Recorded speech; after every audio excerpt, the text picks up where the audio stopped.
होता का सकाळी असा तुझ्या मागे लागून सांगत होता काय काय खाऊ आणायचे. फायनली डीमार्टला मी गेले तर दादाचा एक व्हिडिओ आला होता मला. तर एक व्हिडिओ असा होता की पोलादपूरमध्ये दादा आणि पप्पा भाडे घेऊन गेले होते. तर हे पहा, गाडी गरम झालेली आणि सगळे नट उडून एका नटावरती हाड मागचा टायर राहिला होता. तर गाडी चालवणाऱ्या बंधूंना एवढंच माझं सांगणं असेल, तुम्ही ज्यावेळेस घाटात वगैरे गाडी चालवत असता तर त्यावेळेस थोडंसं थांबत जावा, कारण गाडी गरम झालेली असते आणि असे काहीतरी अपघात होऊ शकतात. अपघात होता टाळला. त्यानंतर दुपारी असं जेवण झालं आणि प्रणालीसोबत थोडीशी भांडणं झाली होती म्हणून ही बघा अशी रुसून बसली होती. थोडंसं पाऊस आला होता म्हणून जियाजवळ जाऊन बसले तर बघा तरी पण रुसलेली, म्हणून थोडंसं रुसवा काढायचं म्हटलं होतं. तो काय माझ्या एकटीचं जमिना. तोपर्यंत जान्हवी आले, आमच्या दोघीचा व्हिडिओ काढत होता. म्हटलं व्हिडिओ आहेच तर टाकावा. आमच्या दोघींची मस्ती तुम्हाला बघायची ना कशी असते बघा, कारण आठवड्यातून 2 दिवस आम्ही भेटतो. त्यानंतर संध्याकाळी डीमार्टमध्ये पाऊस होता तरी पण एवढी गर्दी होती.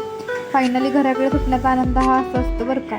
ते असं आम्ही निघालो होतो, सर्वच आमच्या पाठीमागे जात होती, कारण सकाळ सुटल्यानंतर ना घरी जायची ओढ असते. फायनली मी घरी पोचले आणि हा बघा घरी पोचलेला तर एवढा आनंद होतो मला.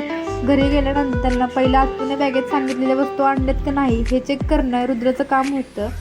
त्याच्यामुळे पाहिलं तर हे पहा असा खाऊ घेऊन आम्हाला खाऊ खायला सुरुवात झाली होती. त्यानंतर ना दिवसाची शेवट अशी आईने बनवलेल्या रसगुल्ल्याने केली. धन्यवाद.